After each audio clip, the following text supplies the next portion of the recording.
For many years, I shared an apartment in London with my friend Sherlock Holmes. My name is Dr. Watson. I worked as a doctor in the British Army for several years. While I was in the Army, I travelled to many strange and interesting places. I had many exciting adventures. Then one day, in Afghanistan, I was shot in the shoulder. My wound was deep and took many months to heal. I nearly died from pain and fever. At last, I got better, but I could not work in the army any more. I retired from the army and came back to England. That is why I was living in London with Sherlock Holmes. I had known my friend for many years.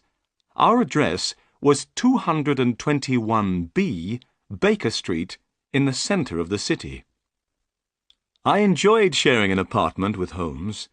My friend was a very clever man. He was the most famous private detective in London. He helped to solve crimes and catch criminals. When people were in trouble or needed help, they came to Holmes. Sometimes the police came to Holmes and asked for help in catching a criminal. Sherlock Holmes did not care if his clients were rich or poor. He enjoyed solving their interesting problems. He was very happy when he was working. It was the most important thing in his life. One afternoon, I was reading a book and Holmes was standing by the window in our sitting room. Usually he was very busy and active, but this afternoon he did not seem very happy. I was worried about my friend. "What's the matter with you today, Holmes?" I asked. "Come and stand at the window, Watson," Holmes said. "Look out into the street. See how uninteresting London is today." It was winter. The street outside was almost empty. Everyone was at home in front of their warm fires. "I need some work, Watson," said Holmes impatiently. "I cannot live without interesting problems and mysteries. That's why I became a private detective. I love my work.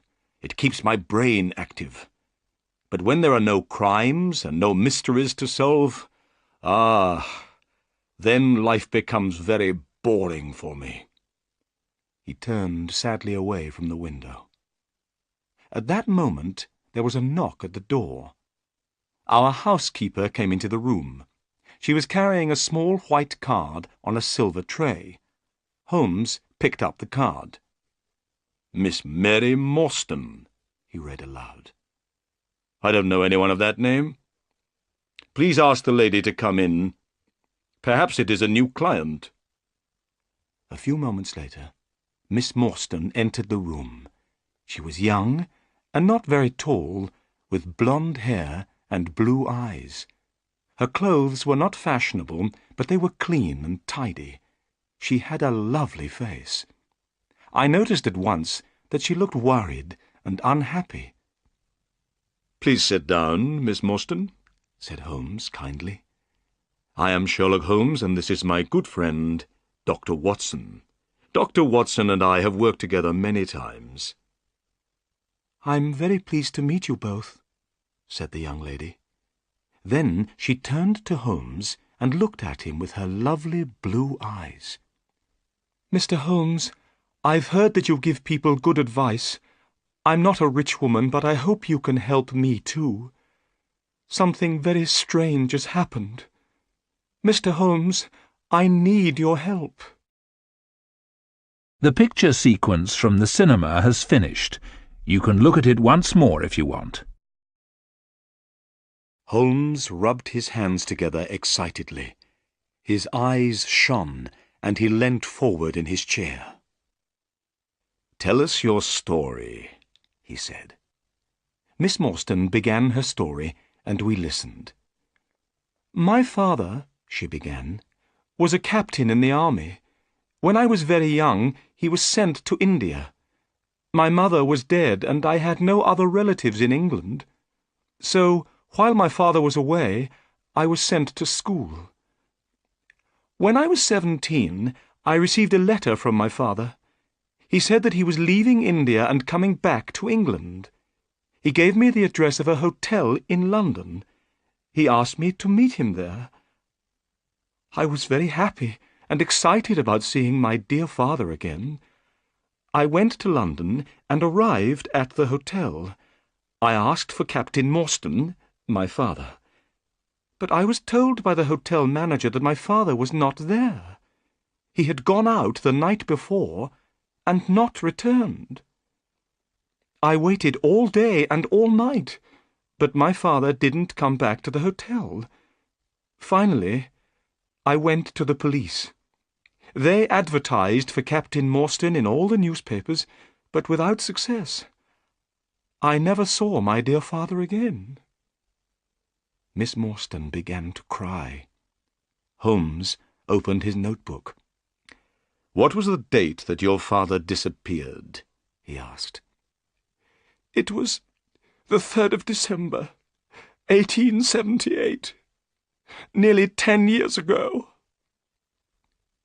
"What happened to his luggage?" "It was still at the hotel," replied Miss Morstan. "The cases contained some books and clothes and some paintings and ornaments from the Andaman Islands." "The Andaman Islands?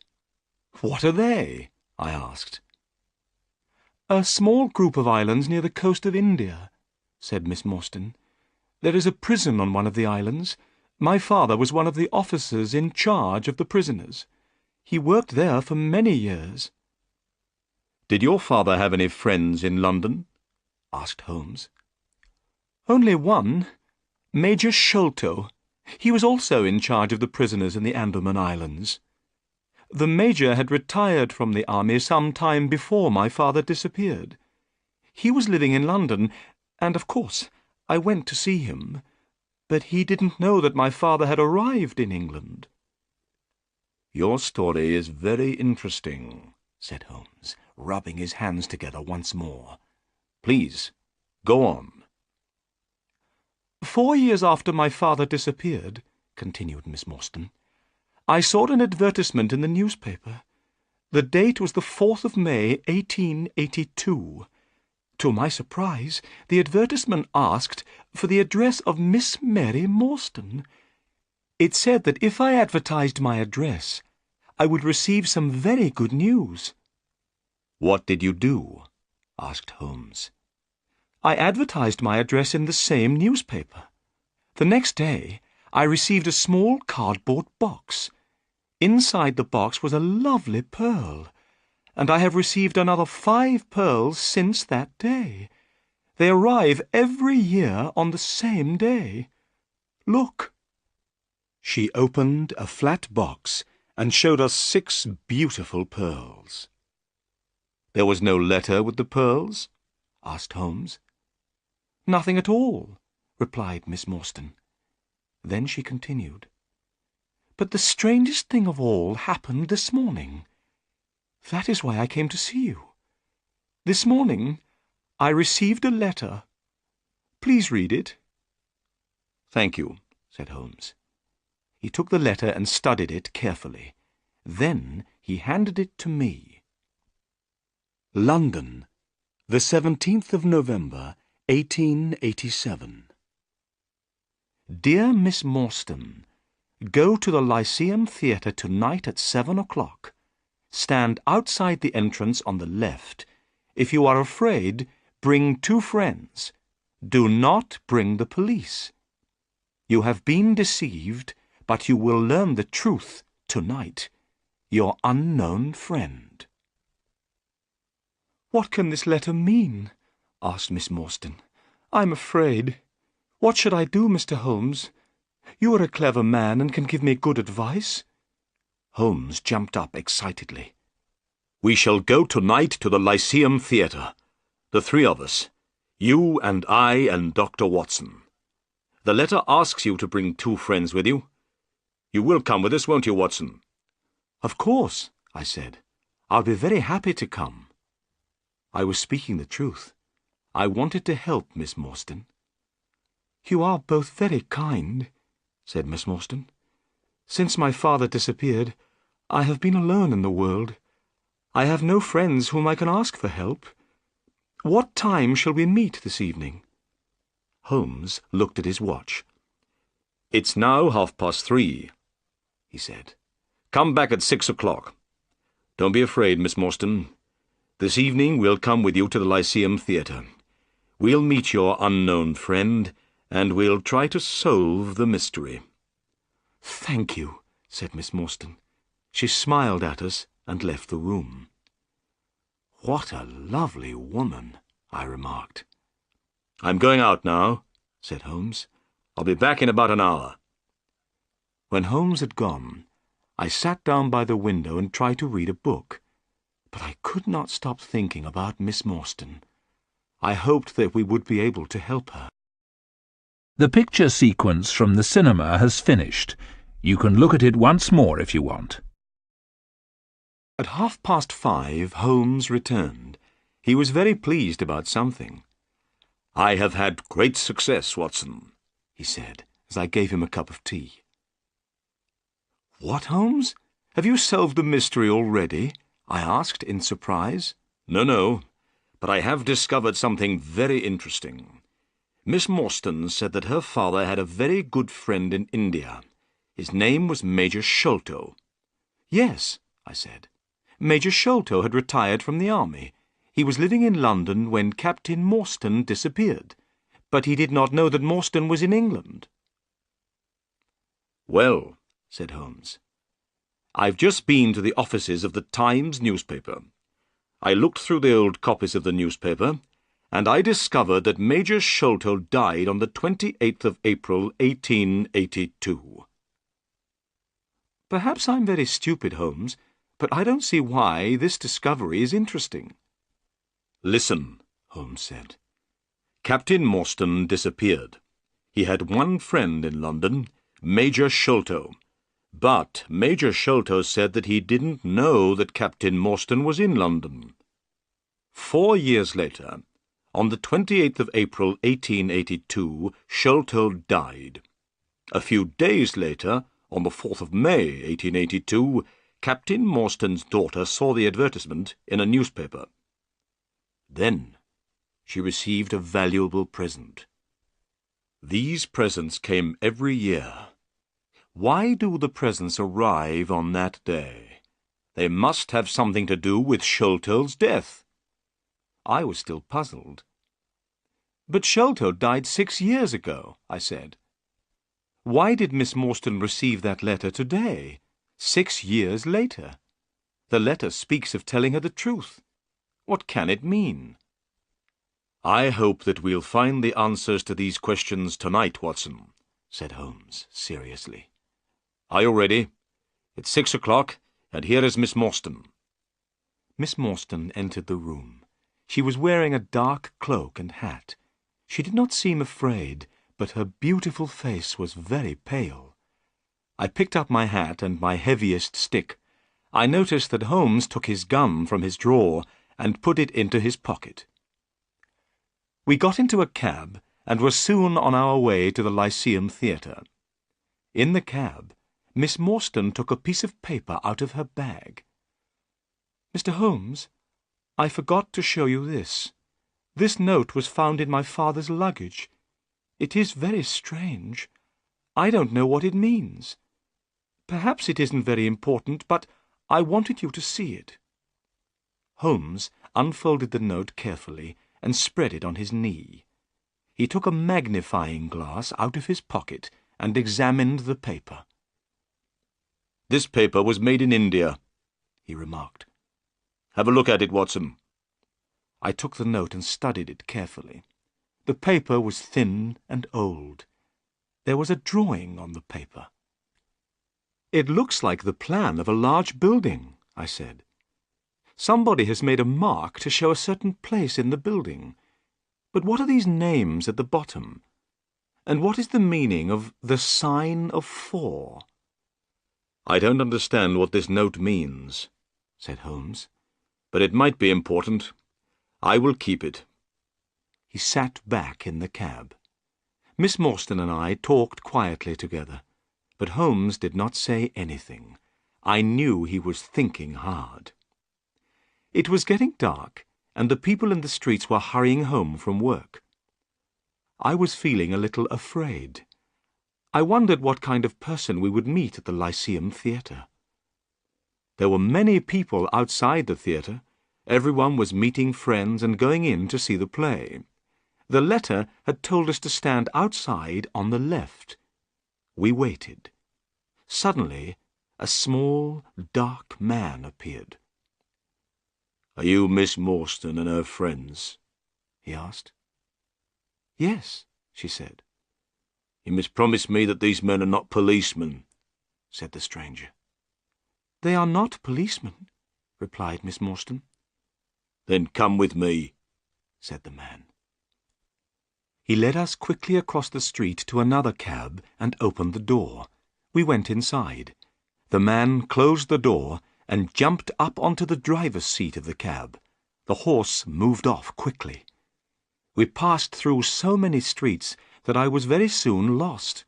I had no idea where we were going. I was feeling nervous, and Miss Morstan's face looked white. Sherlock Holmes was calm. Our strange driver did not turn round or speak to us. The only sound was the noise of the horse's hooves. At last, we stopped. We were outside a house in a dark, quiet street. It had only one small light in the kitchen window. There were no lights in any of the other houses in the street. We knocked at the door. It was opened immediately by an Indian servant.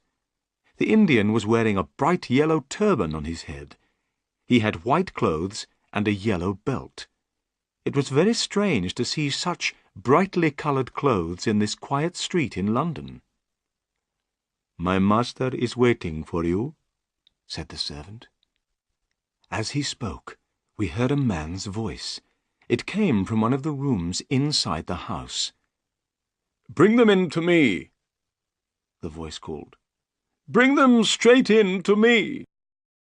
The picture sequence from the cinema has finished. You can look at it once more if you want. We followed the Indian servant into the house. He stopped in front of an open door. "Come in! Come in!" said the voice. We entered, Holmes, Miss Morstan, and myself, and were astonished.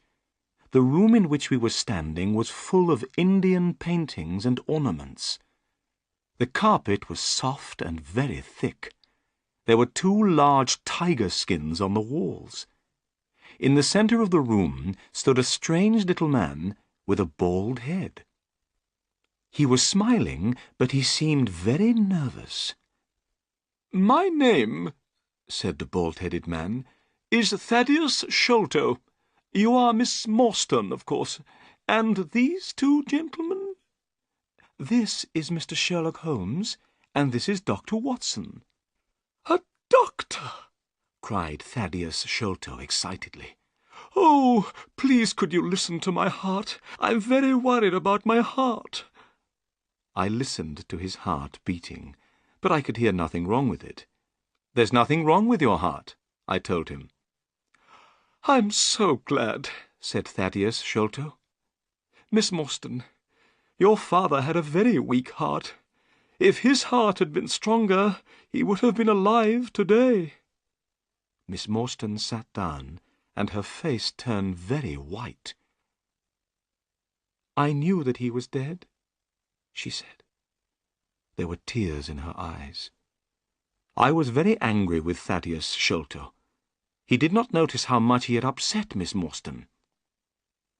"Please, tell us why we've been brought here," said Miss Morstan. So Thaddeus Sholto began his strange story, and we listened. "My father," Sholto said, "was Major Sholto of the Indian Army. He retired from the army about 11 years ago. He bought a house in North London. He called the house Pondicherry Lodge. My brother, Bartholomew, and I were his only children. We knew that Captain Morstan, Miss Morstan's father, and our father had been very good friends in India. When we heard that Captain Morstan had disappeared, we were very upset. My brother, Bartholomew, and I also knew that our father was afraid of something. He never went out alone. He often spoke about a man with a wooden leg who followed him. He seemed very afraid of this man." "Did he tell you why he was afraid?" asked Holmes. "No, he didn't," Thaddeus Sholto replied. Then he continued with his story. "One day, in 1882, our father received a letter from India. This letter upset him very much. He became ill. Every day he grew weaker. At last he was dying. He asked to see me and my brother Bartholomew. We went to his room. He told us to lock the door and come over to the bed. Then he held our hands and spoke to us. He said that he wanted to tell us the truth about Captain Morstan's death. He was the only person who knew this terrible secret. When father was in India with Captain Morstan, they found a great treasure. It was called the Great Agra treasure. The jewels in this treasure were worth more than £1,000,000. Father brought the Agra treasure back to England. Morstan followed him and came at once to the house to ask for his share. But the treasure had made father greedy. He did not want to give any of it to Morstan. He wanted to keep it all for himself. Morstan became very angry. They had a terrible argument. Father knew that Morstan's heart was weak. Suddenly, the colour of Morstan's face changed. Father saw at once that Morstan was dead. He did not know what to do. He had not killed Morstan, but he was afraid that people would believe that he had killed Morstan. He decided to say nothing. He hid the body, and he also hid the great Agra treasure. Soon the news of Morstan's disappearance spread through London. Only our father knew the terrible truth. He told us as he was dying that he had been a wicked and greedy man. He said that he had acted very wrongly, but that he had paid for his crime. The Agra treasure never brought him happiness, only fear and guilt. Then he told us that Captain Morstan had a daughter called Mary. He asked us to listen carefully. Then he began to tell us where he had hidden the treasure. At that moment, a terrible change came over our father's face. He pointed at the window and cried out in a voice full of fear, "Keep him out! Keep him out!" My brother and I stared round at the window. We saw a horrible face looking in through the window. It was wild and had a black beard and cruel eyes. We rushed to the window, but the man had gone. When we went back to the bed, father was dead. "What did you do then?" asked Holmes. "We ran out into the garden," replied Sholto. "We looked everywhere, but we found nothing. In the morning we went to our father's room. We found that someone had been in the room during the night. There was a piece of paper on the bed beside my father's body, and on this paper some words were written. These words were, 'The sign of 4. The picture sequence from the cinema has finished. You can look at it once more if you want. Holmes, Miss Morstan, and myself looked at each other in surprise. My body felt cold with fear. "The same words, 'The sign of 4, were written on that strange note in Captain Morstan's luggage," said Holmes. "What can it mean?" I whispered. Miss Morstan turned to Thaddeus Sholto. "Why did you send me the pearls?" she asked. "On the table, beside our father's bed, was a gold cup," Sholto answered. "It was decorated with 6 pearls. Our father had told us that this cup was part of the Agra treasure. He had wanted us to share the treasure with you. So we found your address and sent you the pearls, one by one." "That was very kind of you, Mr. Sholto," said Miss Morstan. "Not at all," said Sholto. "But now I am going to tell you something very exciting.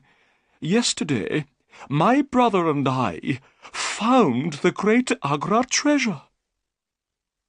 "You found the treasure?" we repeated in astonishment. "Yes. Our father had died before he told us where it was hidden. My brother Bartholomew and I searched for the treasure for 6 years. Yesterday we found it. That is why we sent you the letter, Miss Morstan. We have found the treasure, but half of it belongs to you." "Where is the treasure now?" asked Holmes. "At my father's house, Pondicherry Lodge," replied Sholto. "My brother Bartholomew lives there now. We must go there immediately so that Miss Morstan can see the treasure and claim her share. Bartholomew is expecting us. Miss Morstan, tonight you will be a rich woman." Miss Morstan was going to be very rich. I should have been very happy, but I did not feel happy at all. I had fallen in love with Miss Morstan, but I did not have very much money. If she became rich, I could not ask her to marry me.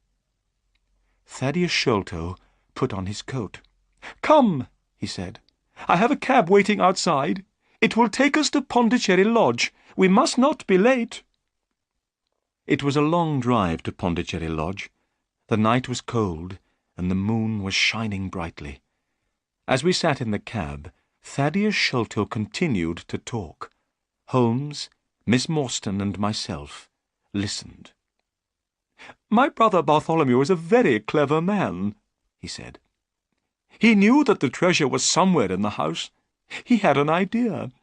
He measured the height of the house outside. It was 74 feet high. Then he measured the height of the rooms inside the house. He added the heights of the rooms together. The total was only 70 feet. There was extra space under the roof. My brother made a hole in the ceiling of the room on the top floor. He found a secret room.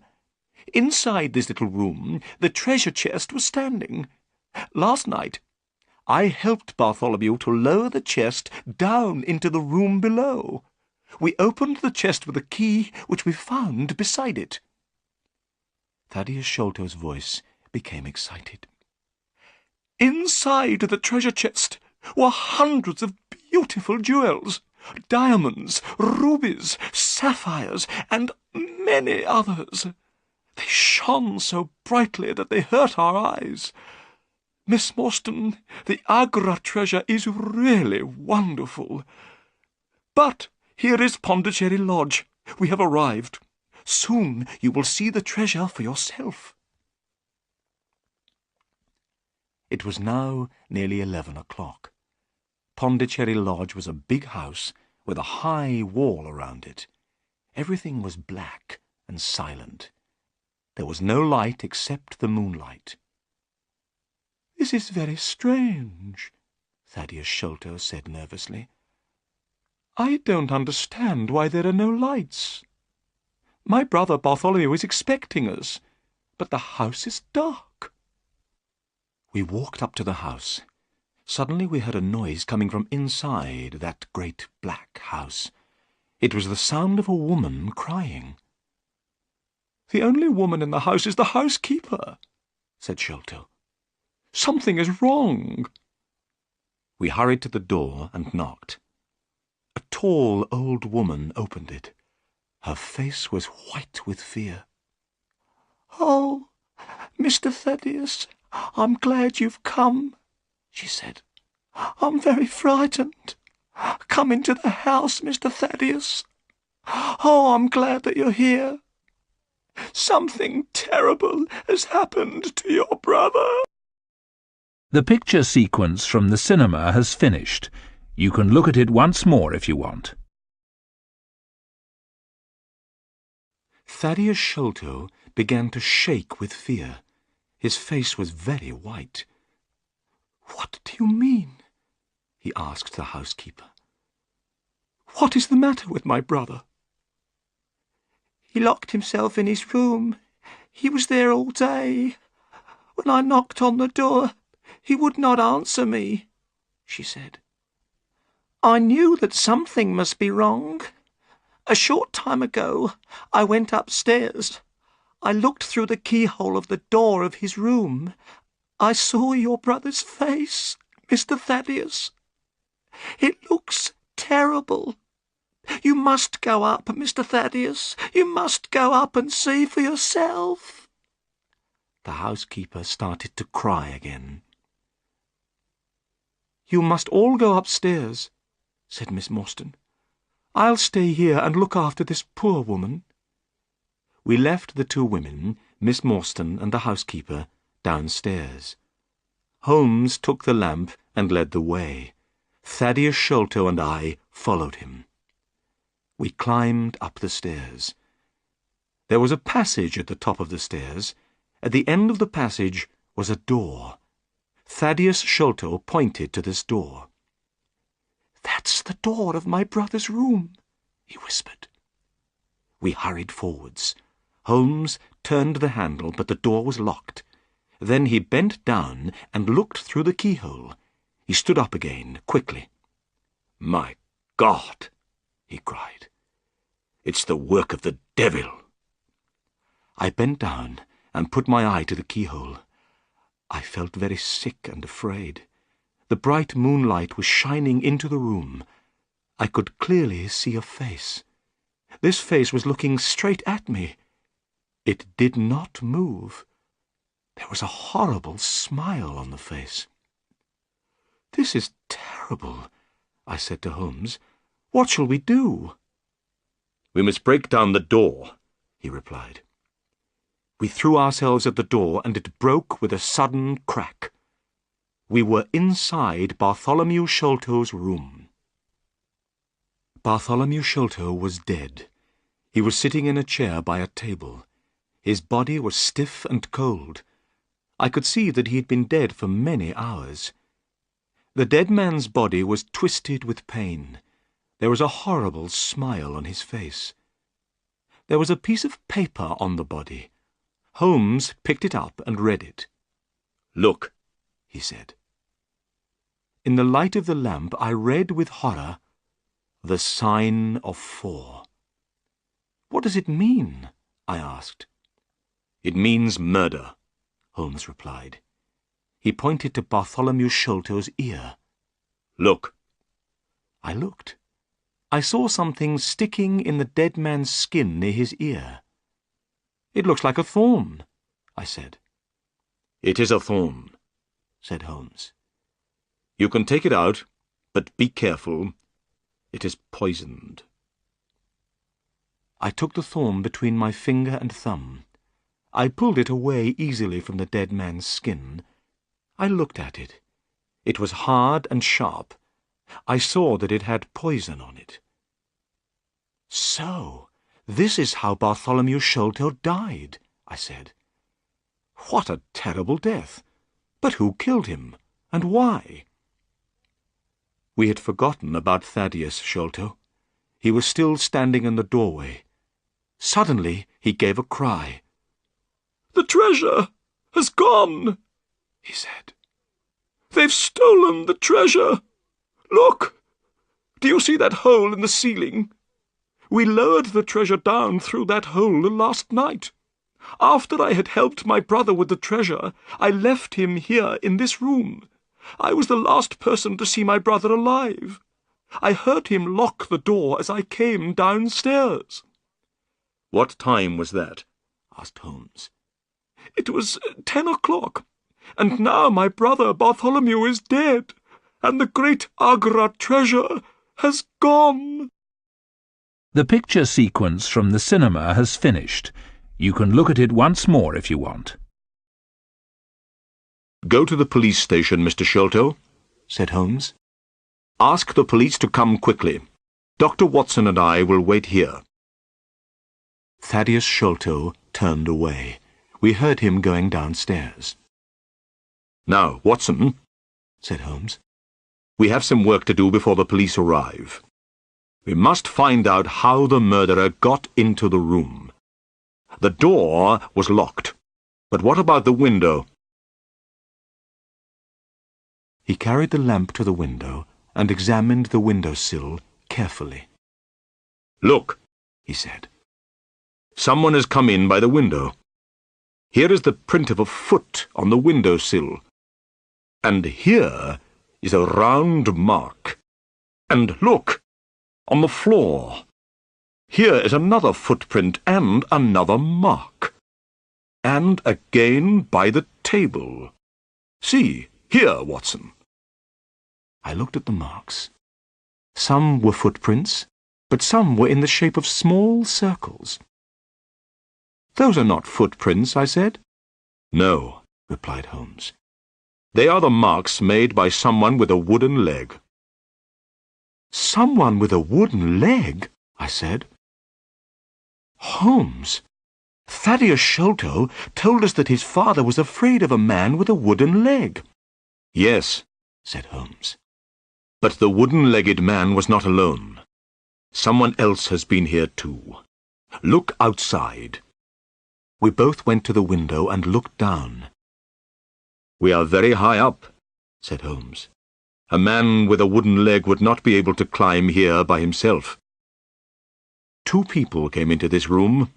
We will call them number 1 and number 2. Number 2 is the wooden-legged man. But who is number 1? And how did he get in?" I looked round the room. I thought quickly. Then suddenly I knew the answer. In the ceiling of the room was a hole.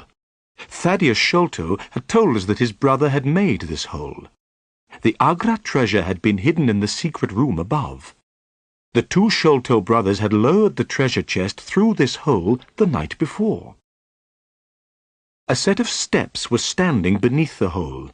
On the floor by the set of steps was a rope.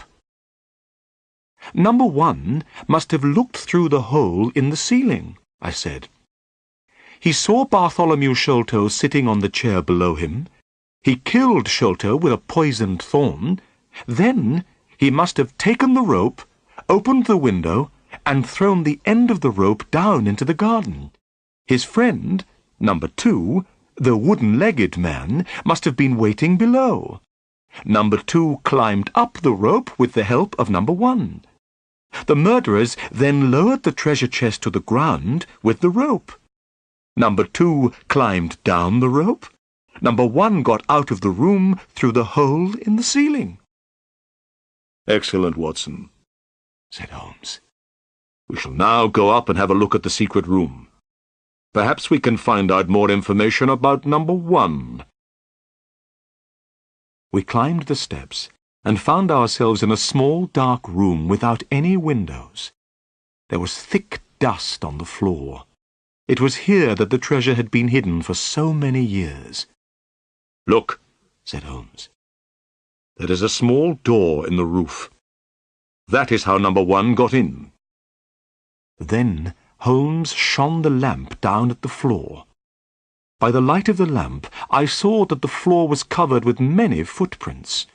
They showed very clearly in the thick dust. They were the prints of bare feet.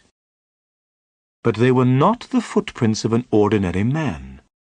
They were extremely small. Suddenly, a horrible thought came into my mind. "Holmes," I whispered, "a child has done this terrible thing." Holmes did not answer.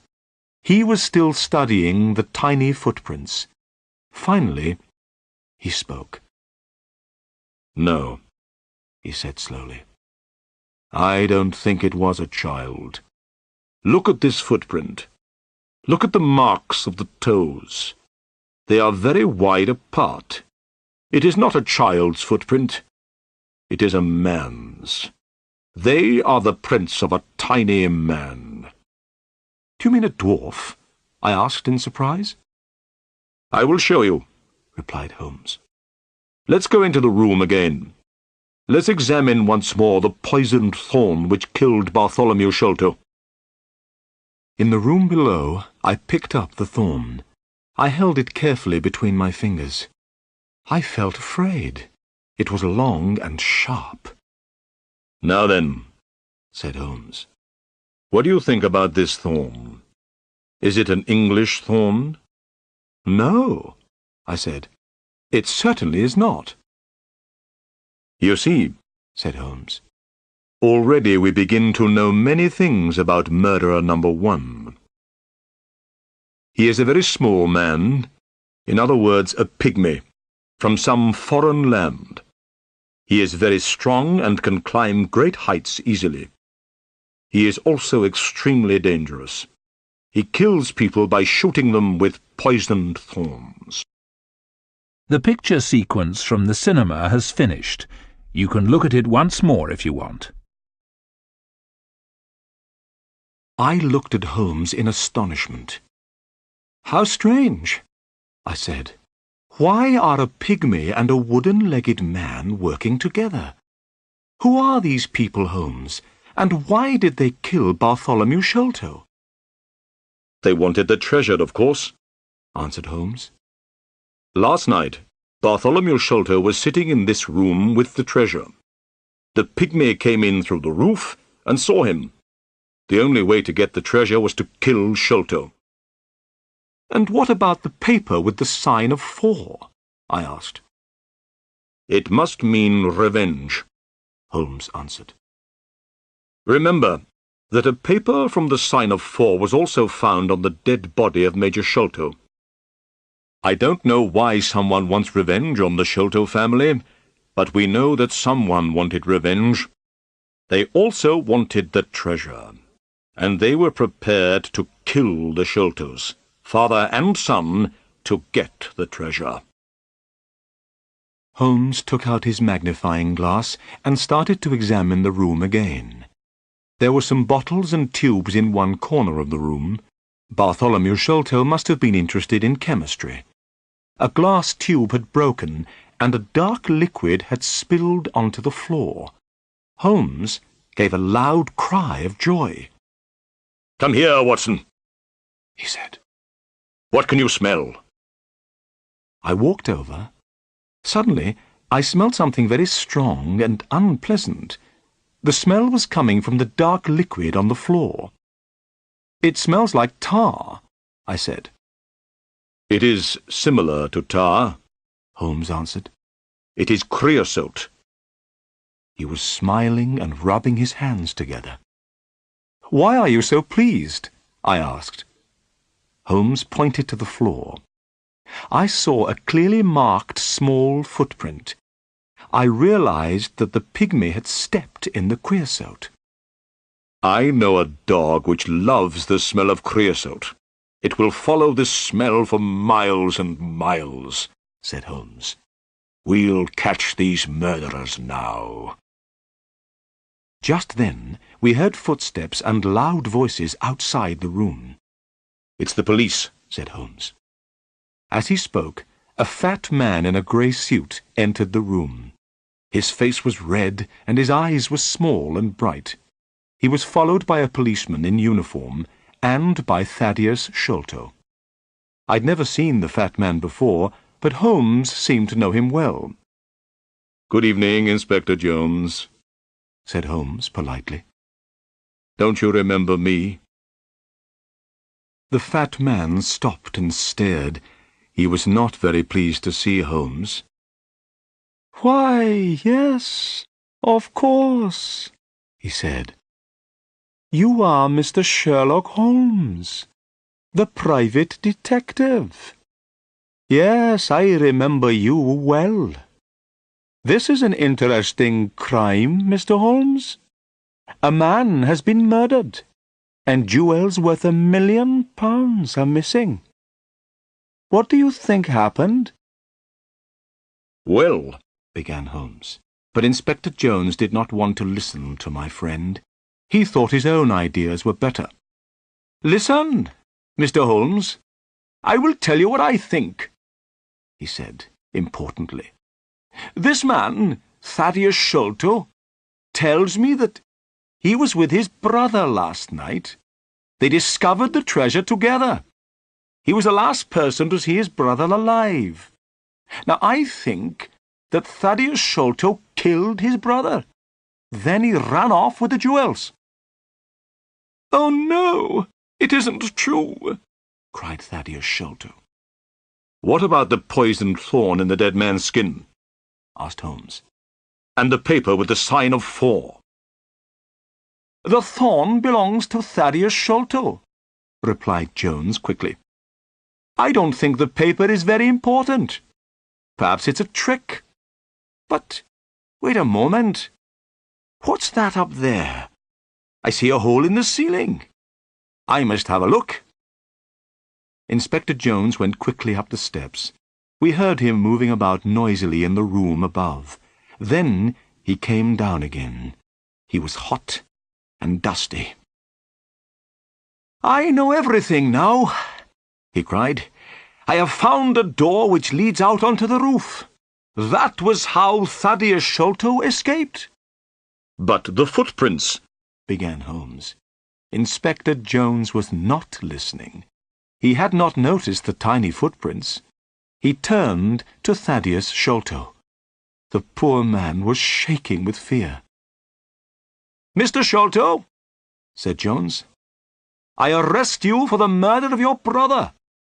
"I didn't do it," Thaddeus cried. "Please, Mr. Holmes, believe me." "Don't worry, Mr. Sholto," said Holmes. "I know that you didn't kill your brother. I will find the murderer." Inspector Jones turned to Holmes angrily. "Listen, Mr. Holmes," he said. "This is a matter for the police. It has nothing to do with you. Good night, gentlemen." Inspector Jones and the policeman took Thaddeus Sholto away. A few minutes later the house was quiet again.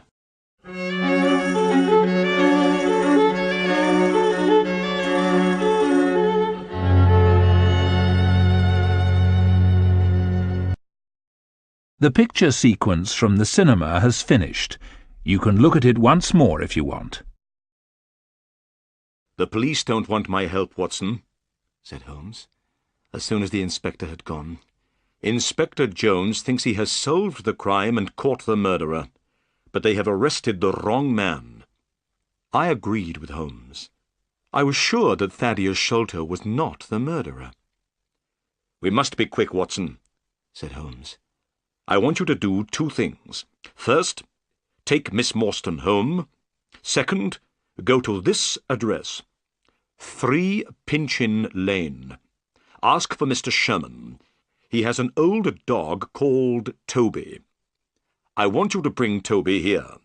Meet me here in 2 hours' time." I took Miss Morstan home in Thaddeus Sholto's cab. She was very upset by what had happened and spoke very little. I promised that I would visit her the next day. Then I went to the address which Holmes had given me. It was the middle of the night, and the streets of London were black and silent. As the cab went along, I thought about everything that had happened. We had discovered the truth about some things. The death of Captain Morstan, the sending of the pearls to Miss Morstan, the advertisement, the letter. All these things were clear. Now there were other mysteries which we had to solve. Where was the Indian treasure? What was the plan found in Morstan's luggage? Who wanted Bartholomew Sholto to die?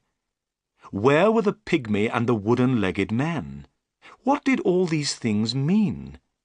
And what was the mysterious sign of 4? I hoped that Sherlock Holmes would discover the answer to these questions. Soon I arrived in Pinchin Lane, the address where Holmes had sent me. It was a very poor street, and the houses were old and dirty. I found house number 3 and knocked on the door. After some time, a face looked out from a window above. It was not a friendly face. Who are you? Said the face angrily. What do you want? Come down and open the door, I said. I have something to ask you. Go away at once, said the face. If you don't, I'll let out 50 dogs upon you. My friend, Mr. Sherlock Holmes, I began. At these words, the window suddenly shut, and a few minutes later, the door opened. I saw an old man with grey hair and beard, holding a candle in his hand. Come in, sir, he said. I'm Mr. Sherman. I'm sorry that I was rude. I didn't know that you were a friend of Sherlock Holmes. I went into the small, dirty house and stopped in astonishment. There were cages everywhere I looked. All the cages contained different kinds of animals. I could see their eyes shining in the candlelight. What does Mr. Holmes want? Asked the old man. A dog called Toby, I answered. Toby is my best dog, said Mr. Sherman. He loves to follow strong smells, especially the smell of creosote. That's his favourite. That's why Mr. Holmes wants him, I said. Wait here. I'll go and get him. The old man came back after a few minutes. He was pulling a dog on a lead. The dog looked very strange. It had very long ears and very short legs, and its eyes were large and sad. This is Toby, said Mr. Sherman. He'll go with you. He's a friendly dog. The dog licked my hand and wagged its tail. I put some money into Mr. Sherman's hand, and the old man gave me Toby's lead. When I got back to Pondicherry Lodge, I found Sherlock Holmes standing outside the door. He was smoking his pipe. Excellent, Watson, he cried when he saw me. You've done well. Good dog, Toby. Come here. Good dog. Holmes took a handkerchief out of his pocket and gave it to Toby to smell. The handkerchief was covered with creosote. The dog went mad with excitement. His sad eyes shone with happiness, and his tail wagged. See how he loves the smell, said Holmes. We won't have any problems now. Holmes pointed at a drain pipe, which went down from the roof of the house. While you were away, Watson, he said, I went up onto the roof and discovered how the pygmy climbed up and climbed down again. He used that drain pipe. The drain pipe ran all the way down from the roof to the garden below. There was a large barrel full of water under the end of the drain pipe. He climbed down that drain pipe and on to the barrel beneath, said Holmes. It was very easy to follow his trail. He left marks everywhere. He also dropped this.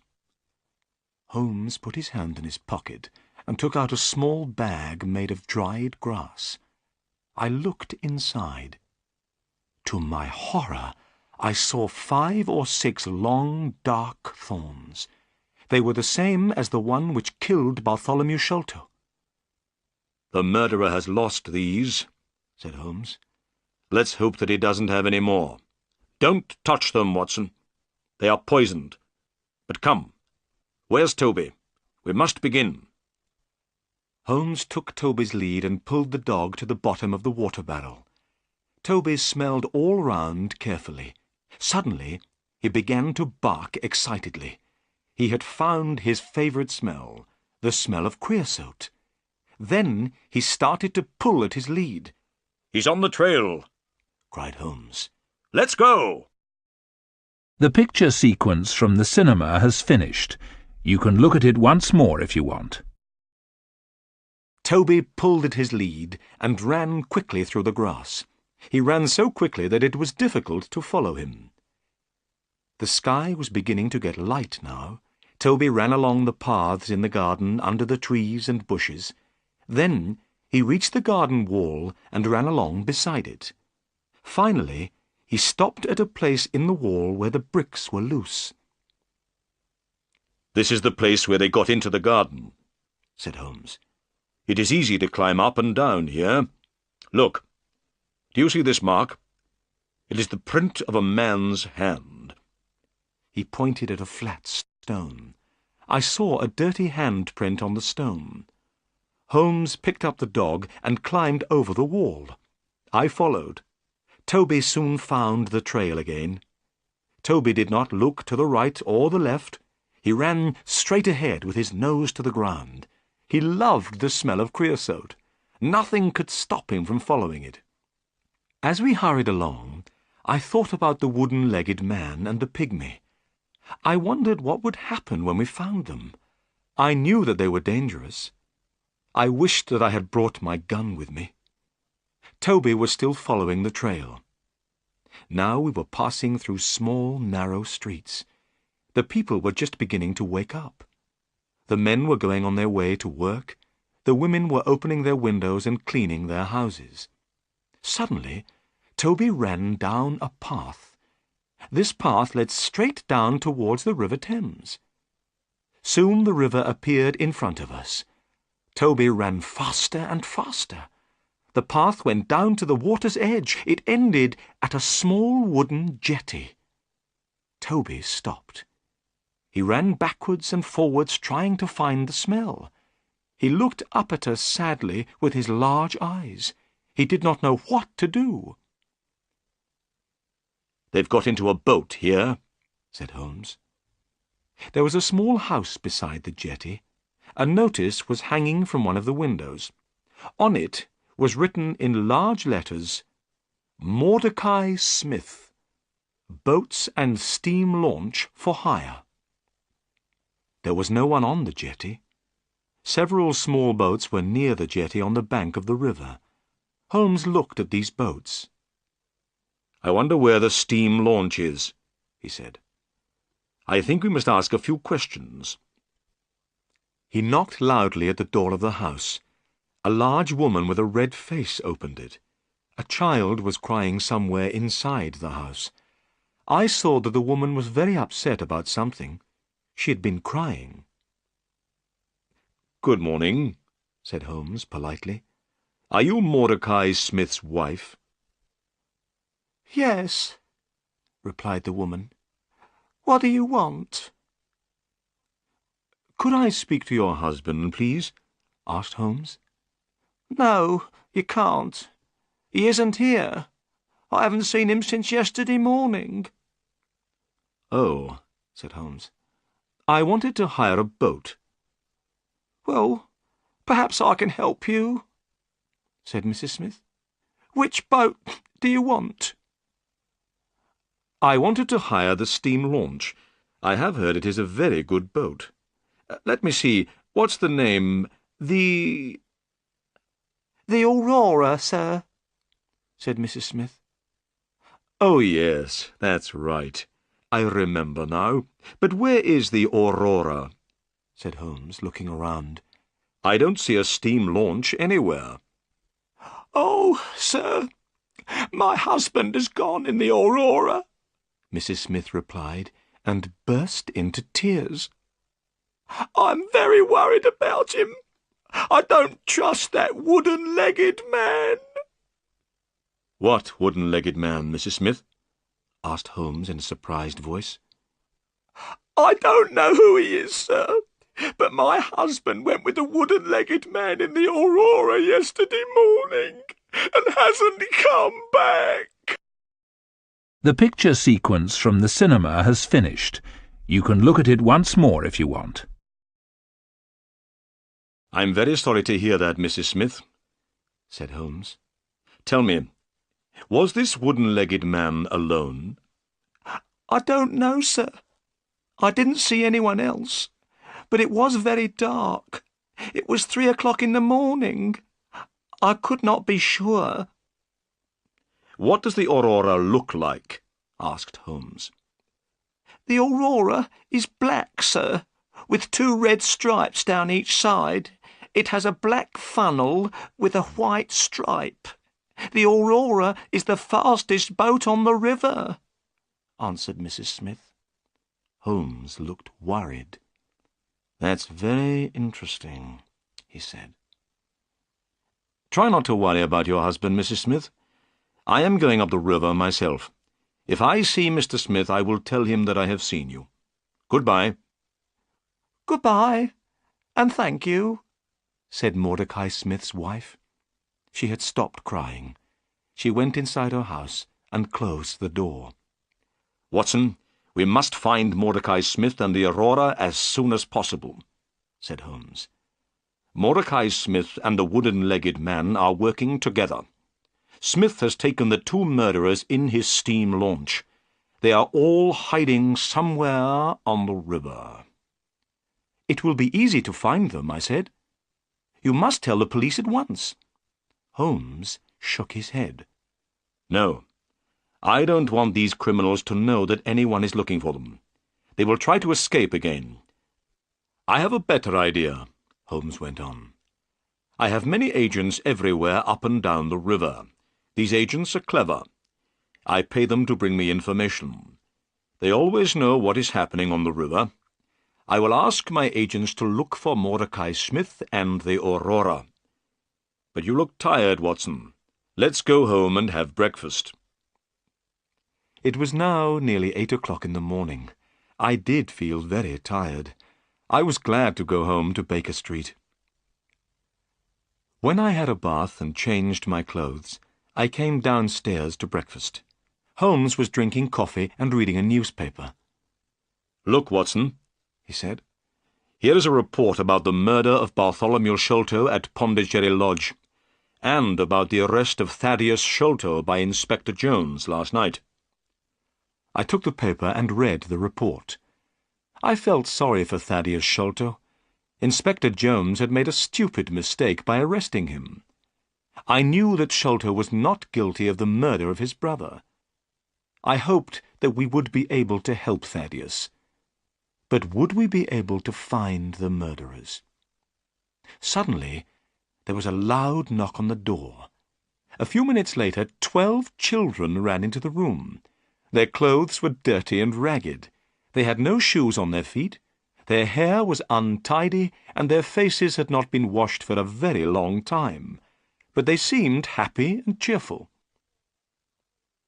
"Good morning, Mr. Holmes," said the children together. "Who are these children, Holmes?" I asked in astonishment. Holmes laughed. "These are my agents," he said. "I sent a message for them to come. Look at them. They can go anywhere, see everything, hear everything. Nobody is afraid of children." Holmes gave each of the children some money. Then he told them what he wanted them to do. "You must find a steam launch called the Aurora," he said. "It is on the river somewhere, and belongs to Mordecai Smith. The Aurora is black with 2 red stripes down each side. It has a black funnel with a white stripe. You must find it. Now go." The children ran out of the room, all talking together. They went down the stairs and out into the street. "My agents will find Mordecai Smith and the Aurora," said Holmes. "Now we must wait." The picture sequence from the cinema has finished. You can look at it once more if you want. We had not slept all night, and I was very tired. I went to bed and woke late in the afternoon. I felt much better. I went downstairs. Holmes was reading a book. I saw at once that he was worried. "Is there any news?" I asked. "Nothing at all. I can't understand it. I am very surprised and disappointed. My agents say that they cannot find the Aurora." "Can I do anything to help?" I asked. "Nothing." "Then I'll take Toby back to Pinchin Lane. Then I'll go and see Miss Morstan and tell her what has happened." I went to Miss Morstan's house. She looked very pleased to see me. I told her that we had not found the treasure yet, but she did not look disappointed. I was surprised about this, but I was also very pleased. I said good-bye to her and drove back to Baker Street. I went to bed, but I could not sleep. I was thinking about Miss Morstan. I wanted to ask her to marry me. All night I heard Holmes walking up and down in his room. Next morning he looked tired and ill. "My agents cannot find the Aurora," he said impatiently. "They have searched the whole river. The Aurora has disappeared." We waited all that day, but there was no news. The next day I woke early. It was still dark. To my surprise, Sherlock Holmes was standing by my bed. He was dressed and ready to go out. "I have had an idea, Watson," he said. "I am going up the river myself. Perhaps I can find the launch. You must stay here. There may be some messages." Holmes left without another word. That day the time passed very slowly. I picked up a book but was unable to read it. I was thinking all the time about the wooden-legged man and the pygmy. Where were they? Why could Holmes not find them? I was worried about my friend. I knew that he was a clever detective, but perhaps this time he would not be able to catch the murderers. At 3 o'clock in the afternoon, I had a visitor. It was Inspector Jones, the police officer. I was astonished. Inspector Jones had changed completely. 2 days ago he had been very rude to Holmes. He had not wanted his help. Now he was very quiet and polite. "Good afternoon, Dr. Watson," said Inspector Jones. "I'm afraid that I made a bad mistake. I have had to let Thaddeus Sholto go. Sholto has proved that he was at a friend's house when his brother died." Inspector Jones looked so sad that I began to feel sorry for him. "I've received a telegram from Sherlock Holmes," the inspector went on. "Here it is." I took the telegram and read it. "Inspector Jones, go to Baker Street at once. Wait for me there. I know where Sholto's murderers are hiding. Come with us tonight if you want to catch them. Holmes." "That's excellent," I cried. "Forget about Thaddeus Sholto. You'll soon have some other prisoners, Inspector Jones." At that moment, the door opened and Holmes came into the room. He was smiling. "What news?" we asked together. "I know where the Aurora is," Holmes replied. "It wasn't on the river at all. The Aurora has been hidden in a boatyard near the river for 2 days. I knew the launch at once. Mordecai Smith, the owner, was there too. He was talking to someone, and he was speaking very loudly. He said that he had to have the Aurora ready for 8 o'clock tonight. His 2 gentlemen were leaving for America. Their ship was waiting for them out at sea, and they must not be late. I knew immediately what they were planning to do," went on Holmes.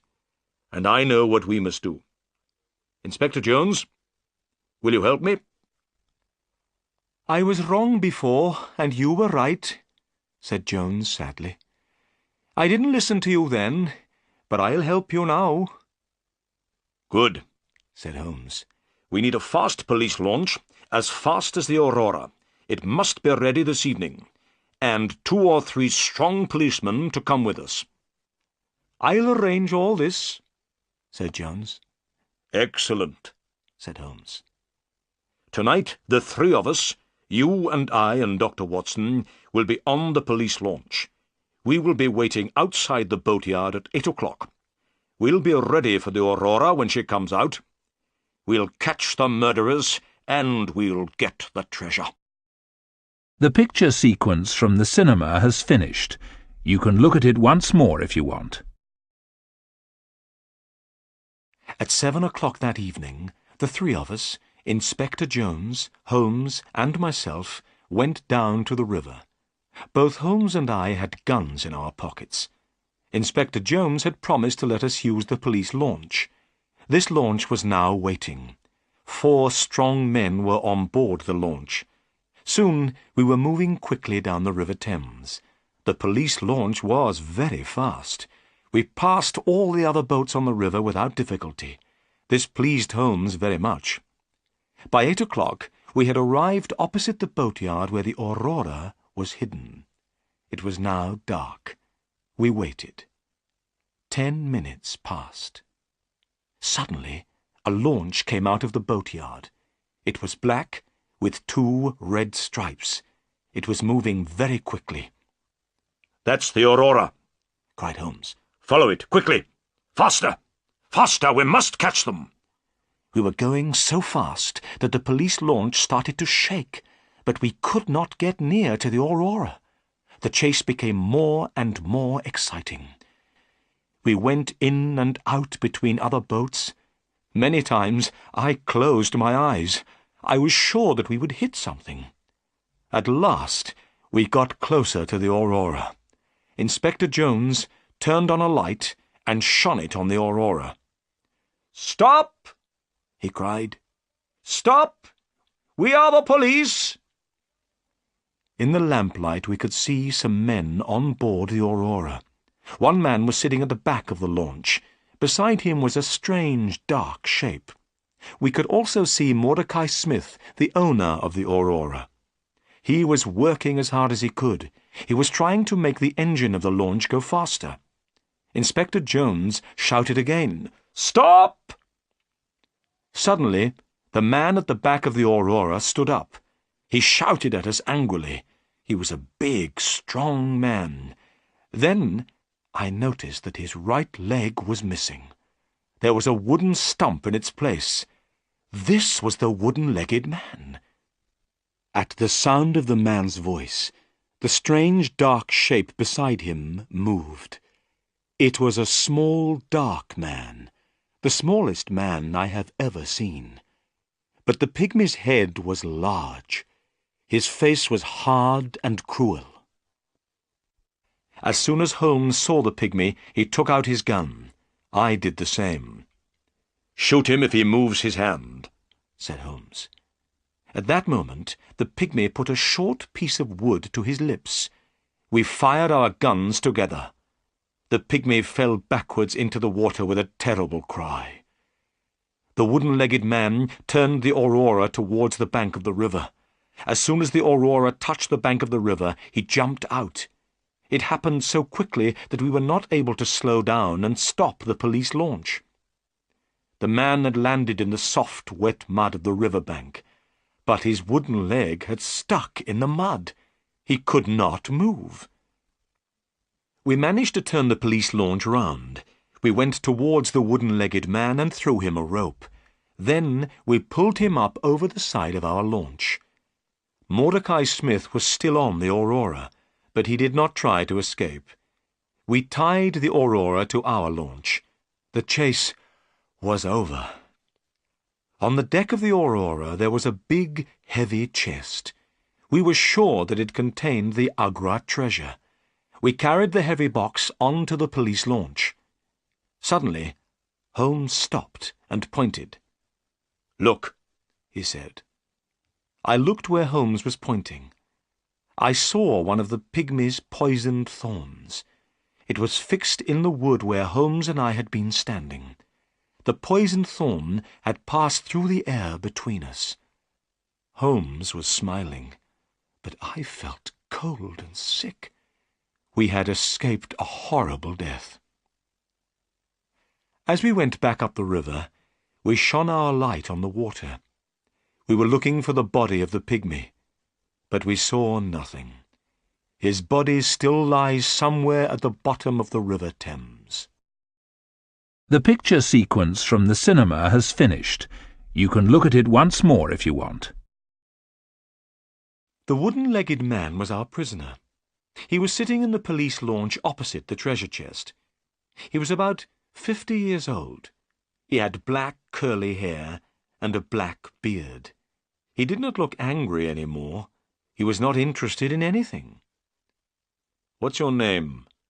Holmes asked him. "Jonathan Small," replied the man. Jonathan Small?" repeated Holmes. He took out the piece of paper which had been found in Captain Morstan's luggage. Holmes read out what was written on the piece of paper. Jonathan Small, Mohammed Singh, Abdullah Khan, Dost Akbar, the sign of 4. "Give me that paper," said the man. Holmes gave it to him. "Yes," Small said. "I am one of the sign of 4. This paper is a plan of the fortress at Agra in India. My 3 friends and I found the treasure many years ago. Tonight I have lost the Agra treasure, and you have killed my dear friend, Tonga. I'm not sorry about the deaths of Sholto and his son. I'm not sorry about anything. Do what you like with me." "You will tell us your story later," said Holmes. "But first, Watson, would you take the treasure to Miss Morstan?" "I shall be pleased to do that," I said. But I was not speaking the truth. I did not want to take the treasure to Miss Morstan. I did not want her to become a rich woman. "Inspector Jones and I will take our prisoner to Baker Street," said Holmes. "We'll meet you there, Watson." Then Holmes turned to Jonathan Small. "But where is the key of the treasure chest?" "At the bottom of the river," replied Jonathan Small. "Why did you throw it away?" cried Inspector Jones angrily. "You've made things very difficult for us." Jonathan Small did not speak. He did not care what Jones said.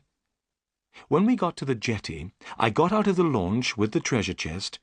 I found a cab and drove to Miss Morstan's house. Miss Morstan was sitting by the window. She was wearing a pretty white dress, and her hair was shining brightly in the lamplight. "How nice to see you," she said when she saw me. "Do you have any news?" "I've brought something better than news," I said, trying to speak happily. "I've brought the Agra treasure." I put the heavy chest down on the table. Miss Morstan did not look very excited. "So, this is the famous Agra treasure," she said. "Yes," I replied. "Half of it belongs to you, and half to Thaddeus Sholto. You are a rich woman now, Miss Morstan." "The treasure can wait," she said. "First, I want to hear all about your adventures. Please sit down and tell me everything." So I told her everything that had happened. I told her how Holmes found the Aurora. I told her about Inspector Jones and Thaddeus Sholto.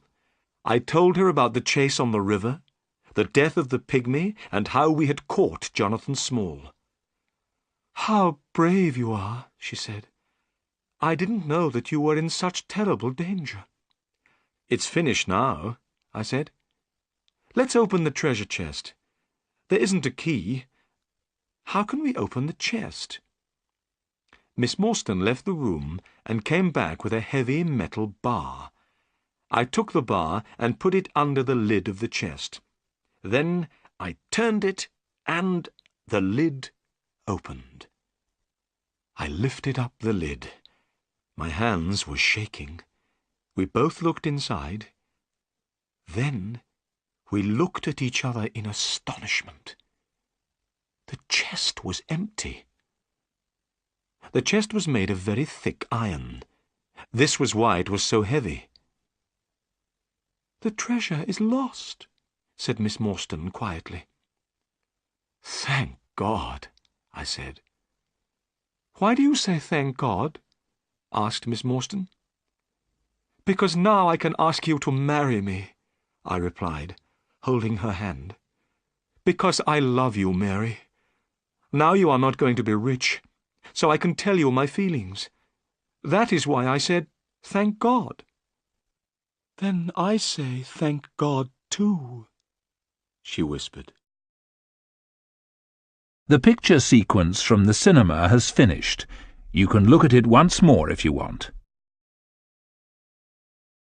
When I got back to Baker Street, Holmes, Inspector Jones, and the prisoner Jonathan Small were all waiting for me.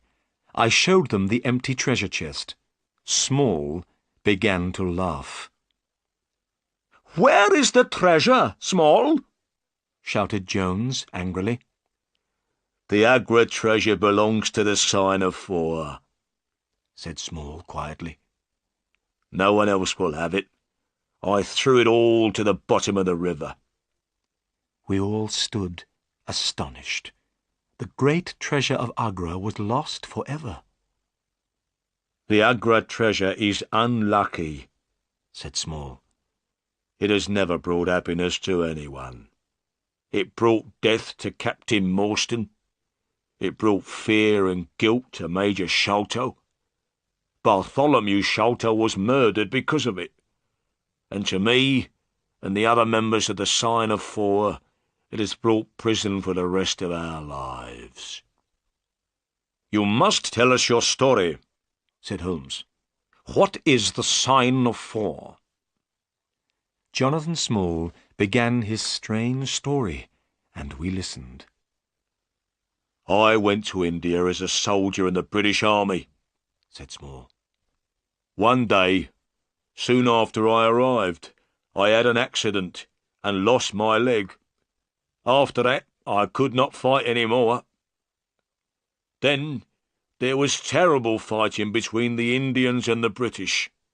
The British all hid in an old fortress at Agra. They shut themselves inside. The walls of this fortress were very thick. The Indians could not get in. I also went to Agra.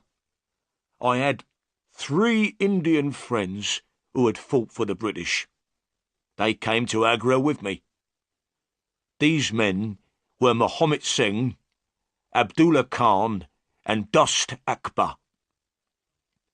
When we were in the Agra fortress, we heard a strange story.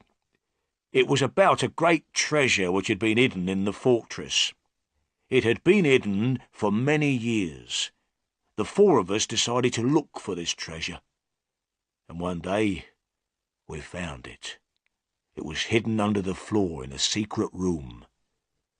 We were astonished by what we had found. We had never seen so many beautiful jewels. The 4 of us decided not to say anything about what we had found. We decided to leave the treasure hidden in the secret room in the fortress.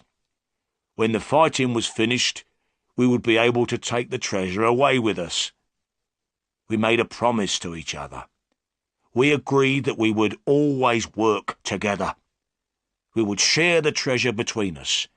We became the Sign of Four. But a terrible thing happened. 2 British soldiers were killed in a fight.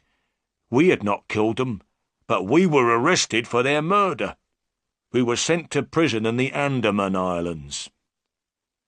"Is that where you met Major Sholto and Captain Morstan?" asked Holmes. "Yes," said Small.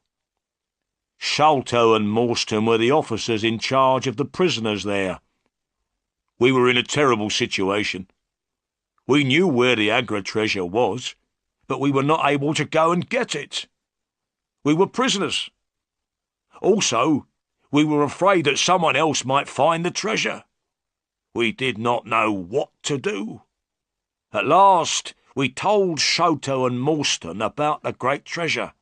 We asked them to help the 4 of us to escape.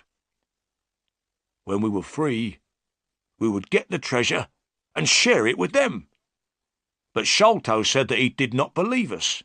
He said he did not know if we were speaking the truth. Sholto did not know if the treasure would be there. He said he would go to India. If he found the treasure, he would come back. He would help us escape from prison. Sholto asked the 4 of us to give him a plan of the fortress at Agra. We did not want to give Sholto the plan. I didn't trust him. But in the end, we had to agree. We gave one plan to Sholto and another to Morstan. Sholto went to India, but he never came back. He found the treasure and took it to England. He stole it from the Sign of Four, and also from his friend Morstan. And from that day, I decided to have revenge on Sholto." Small was silent for a few moments. He was thinking about what Sholto had done. Then he went on with his story. "I made friends with one of the people of the Andaman Islands," he said. "The people there are pygmies. They are very small, but they are very brave.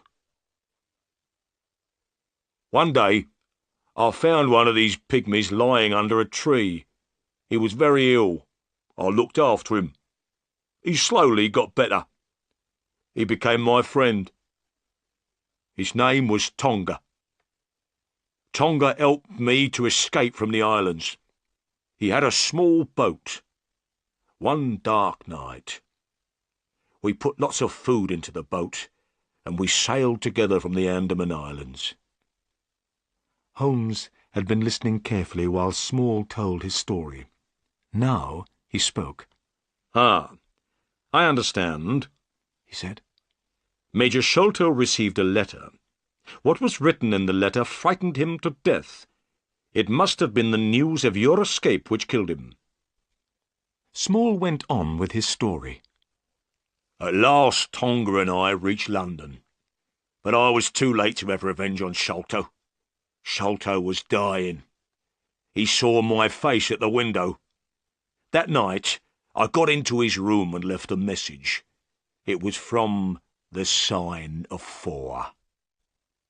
Tonga and I waited 6 years. We watched Pondicherry Lodge and Bartholomew Sholto carefully. When Bartholomew Sholto found the treasure, we knew about it immediately. With Tonga's help, I got into his room. Tonga killed Bartholomew Sholto with a poisoned thorn. We took the treasure, left the paper, and went. I had paid Mordecai Smith to take us to a ship. We were planning to go to America, but now everything has changed. Tonga is dead, and I am your prisoner, and the Agra treasure is lost forever." We were all silent. We were thinking of the great treasure which was lost in the mud at the bottom of the River Thames. Perhaps it was better there. "Dr. Watson," said Holmes, when Inspector Jones had taken Small away. "that is the end of our adventure." "Yes," I said, "but I have some very good news. Miss Morstan and I are going to get married." "Excellent," said Holmes. "The Agra treasure has at last brought happiness to someone."